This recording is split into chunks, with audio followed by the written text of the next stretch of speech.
Good morning, Facebook. Good morning, Instagram. Let me move my table so you can see better. Okay.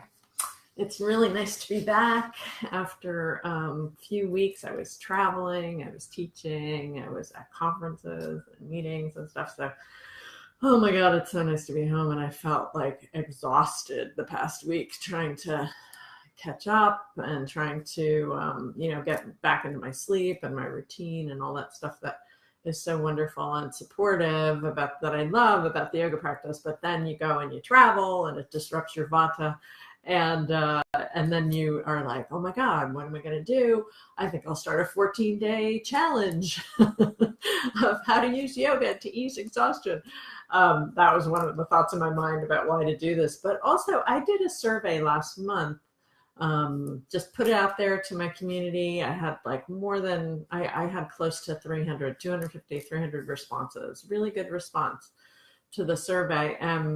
In the survey, I asked a bunch of questions, but one of the things I asked is what's the biggest challenge that you have in your life right now? And just across the board, the loudest answer was trying to manage time. It's just, I just don't have enough time. And I think everybody feels this kind of push. And the other push that we are dealing with is just the news cycle and the media cycle and how that can feel so heavy, and burdensome. There's so much going on right now. And how do you do self-care when you feel so overwhelmed with life in general and with, everything else that we deal with, whether it's media or friends, So I thought, well, and the other thing I'll say is that everywhere I went, I was in Texas, I was in Washington, D.C., for the past couple of weeks, I met people who said, I love your videos on Facebook. They're great. And I would say, what do you like about the videos? I would say, thank you. And what do you like about the videos? And people would say, I love them because they're short. I was like, yes, because the last thing you need is to be like, oh my God, I really have to watch this yoga video because I know it's going to be so helpful for me and I'll learn something, and then be like, but I don't have time. I mean, how many times has that happened to you?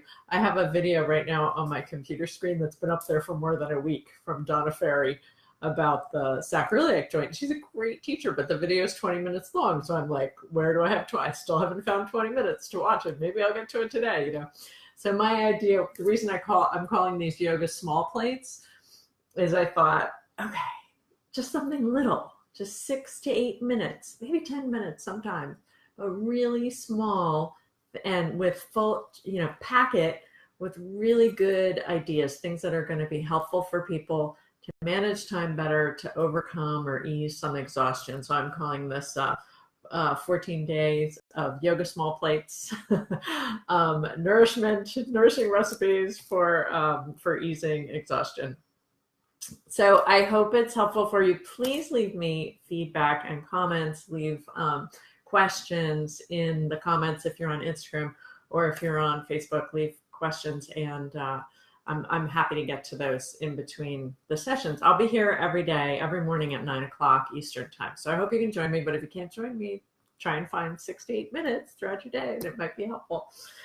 Okay, so I want to show you today a practice that is nourishing for your kidneys. And why do we care about the kidneys? So, you can think about it from a Western medical perspective. The adrenaline glands are like little hats that sit on top of your kidneys, and they have a lot to do with stress hormones, right? And giving us enough energy to do things out there in the world that we need to do. In Chinese medicine, the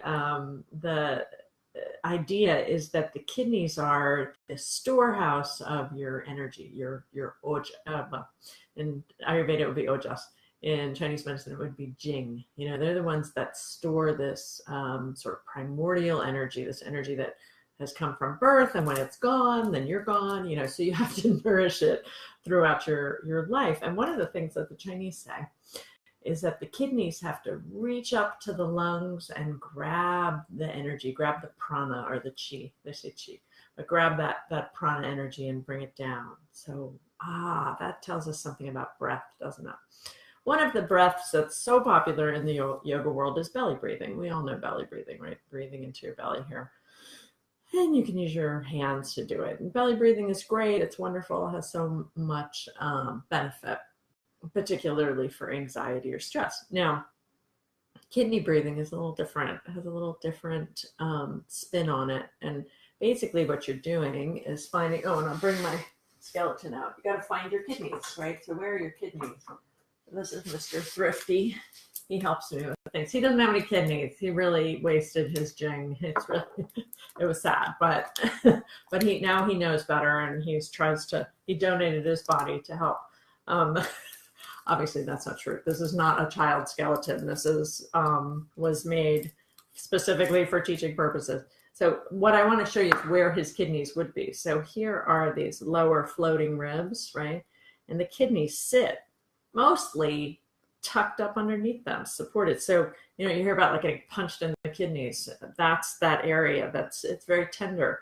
There's a little bit of your kidney that sits below the level of the ribs too, but they're up in there. So, and they sit right below the diaphragm, right? So your diaphragm, when you breathe in, it presses down. So you could see belly breathing. When you breathe into your belly, you're going to have a little bit of effect on the kidneys. But what if we actually breathe into the kidney area? Okay, thank you very much for your help. I think that could be really interesting and helpful, right? So the idea is, as you're breathing, you can even put your hands here. As you're breathing, you feel the breath move into the hands, right? On the inhale, as well as on softening on the exhale. I don't know if you can see that. And this can be useful to do from seated, but what I've discovered is that it works really well from lying on your side and doing one kidney at a time. So let me see if you can see me here lying on my side. I'll probably turn around back so you can see it a little bit better. So you can lie on your side with the knees up, because then that helps to expand the area. I don't know if you remember back in the day, John Friend used to talk about puffing your kidneys, and that's an interesting idea. He was trying to get people to not compress the lower back, but really breathing into your kidneys is where the juice is. That's where really the powerful practice is. So if you'd like to start, you can put your hand down there, see if you can find the lowest ribs. And if you can't find the floating ribs, that's okay. But just finding the ribs, the lowest ribs that wrap around. And then as you breathe in, push your hand out a bit. See if you can push your hand out behind you. And I'm going to roll over to the other side. Now here, what you're doing is one kidney at a time, right? You can do it on one side and then the other side. And after you get it, the hands are useful because they give you more interoceptive and proprioceptive feedback. So it's good to use your hands to start with. But after you start to get the kidney breath, then you want to, luxuriate in it. So even if you take 2 or 3 minutes today to breathe into this lower area here and let your kidneys puff out on your in-breath and just soften on your out-breath. Don't over-breathe. It's just a soft, gentle press into the breath. So even if you take 2 or 3 minutes to do that today, your kidneys are going to be really happy. And you'll notice, I'm noticing it right now, and I've been talking the whole time, and you start to notice the parasympathetic shift into your nervous system. So you start to notice that let down. This is nourishing, less burnout of the kidneys. How we stress ourselves out and work too much and run around too much and watch too many videos on YouTube or Facebook, right? So give it a try. I'd love some feedback. After you get it lying on your side, you can do it while you're sitting anywhere into both kidneys. You might notice right side feels different than left side. That can be interesting too. I'll see you tomorrow morning. Thanks for being here. Namaste.